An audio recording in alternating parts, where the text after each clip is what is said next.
আমের টক মাছের টকটা তো হচ্ছে, আর এদিকে বাটা মাছগুলো টক একটু হালকাই ভেজেছি।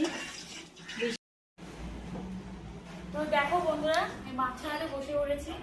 এই যে সবে মাত্র একটা মাছ ছাড়িয়েছি অনেক কষ্টে। আমি প্রথমবার মাছ ছাড়াচ্ছি, এদিকে আসা। এই যে এখনো অনেক মাছ ছাড়ানো বাকি আছে। এই যে বাটা, এই তারপরে এই যে কাকসি মাছ, এই যে এখন বসে পড়েছি। দেখা যাক কত সময় লাগে।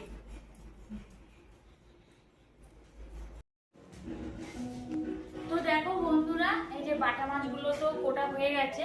তো এই এই পাখনা আর লেজাটা কিন্তু বরমশাই করে দিয়েছে, আর বাদ বাকি আঁশ ছাড়ানো ওগুলো আমি করলাম। আর এই কাকসি মাছগুলো তো দুজনে সমান করে করলাম, তাই তাড়াতাড়ি হয়ে গেছে। এবার এইগুলো আস্তে আস্তে করে রান্না করলাম। মশলাটা পুরো মাংসের মতো কষিয়ে নিচ্ছি। তো দেখো বন্ধুরা, মাছের ঝোলটা প্রায় কমপ্লিট হয়ে গেছে। এদিকে আসো, বেশ পুরো মাংসের মতো করা হয়েছে। আলুগুলো ডুমো ডুমো করে সাইড দিয়ে তেল বেরিয়ে গেছে। মাছটা হয়ে গেছে। এবার ঢেলে দেবো।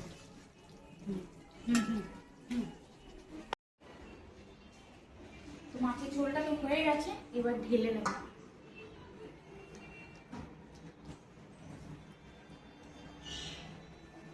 হয়ে গেছে, গরম গরম। কি কালার করেছো গো, ভালো লাগছে? হ্যাঁ, টেস্টটা ওই রকম হচ্ছে। তুমি বলেছিলাম পুরো মাংসের মতো করতে, সেই রকম হ্যাঁ, করা। ঘেওড়া মাছ। ঘেওড়া মাছ। চলো, একটা হলো, আরো বাকি আছে। চলো আসো। তো দেখো বন্ধুরা, এই বক মাছটা প্রায় ভাজা হয়ে এসছে। এদিকে আসো।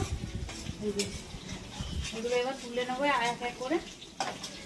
তো হাফে হাফে ভাজছিলাম, কারণ পুরোটা একবারে হবে না, ওই জন্য সবগুলো ভাজা হয়ে গেছে।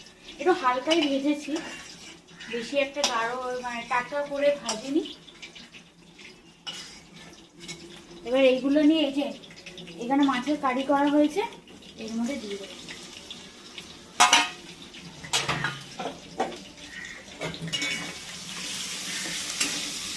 মাছের কারির মধ্যে একদম মাখা মাখা ঝোল হবে।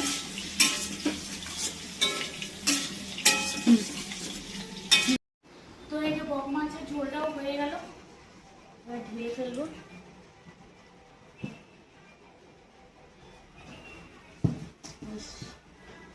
একটু হালকা ঝোল ঝোল করেছি। তো দেখো বন্ধুরা, কাকসি মাছটা ভাজা প্রায় হয়ে গেছে। হ্যাঁ, এরকম প্রায় সুন্দর করে ভাজা হয়ে গেছে। এটা হবে, এবার এটা তো আস্তে আস্তে করে তুলে নেব।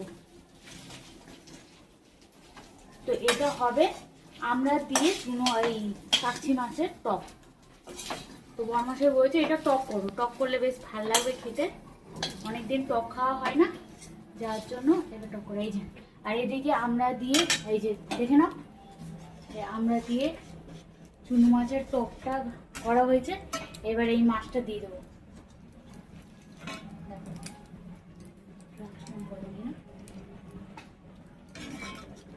টকটার মধ্যে দিয়ে দিলাম মাছগুলো। বেশ নিচ্ছ, এবার একটু সময় 2-3 মিনিট ফুটা খেলে হয়ে গেল মাছের ঝোল, এই কাকসি মাছের টক। চলো ফুটোই নিই একটু। তো দেখো বন্ধুরা, আমের টক মাছের টকটা তো হচ্ছে, আর এদিকে বাটা মাছগুলো ভেজে নিচ্ছি। 3টে করেই ভাজি, বসে দিয়েছি। এটা ওইদিকে ভাজা হচ্ছে, এদিকে ভাজা হতে হতে এটা আমাদের প্রায় হয়েও গেছে। হয়ে গেছে।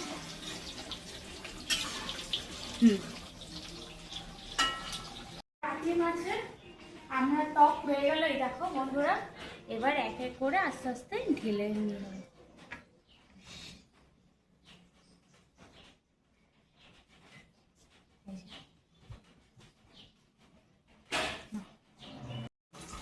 তো দেখো বন্ধুরা, বাটা মাছগুলো ভাজা হয়ে গেছে। এই যে প্রথমে 3টে ভেজে নিয়েছিলাম, তারপরে আরগুলো ভাজা হয়ে গেছে।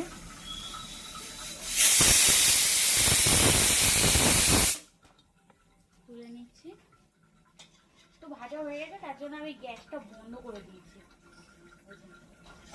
পুরো মাছগুলো ভাজা হয়ে গেছে। আর হয়ে গেছে তো পুরোটা একবার করে দেখিয়ে দিই কি রান্না হয়েছে। এই যে ভাত করা হয়েছে, এখানে আবার পেঁপে সেদ্ধ, বর্মশাই বলছে আজকে একটু পেঁপে সেদ্ধ খাবে। আর এদিকে তো তোমরা দেখেইছো সবগুলো, তাই একবার দেখে নাও। এই বাটা মাছগুলো ভাজা হয়ে গেছে, এই যে বক মাছের ঝাল করা হয়েছে, এদিকে হচ্ছে ঘেওড়া মাছে আলু দিয়ে বেশ মাংসের মতো করা হয়েছে, আর এদিকে আমরা দিয়ে কাচ্চি মাছের মাখা মাখা টক করা হয়েছে। হ্যাঁ, তো আজকে প্রায় মাছেরই রেসিপি বল। তো এই হচ্ছে আজকের মেনু। চলো।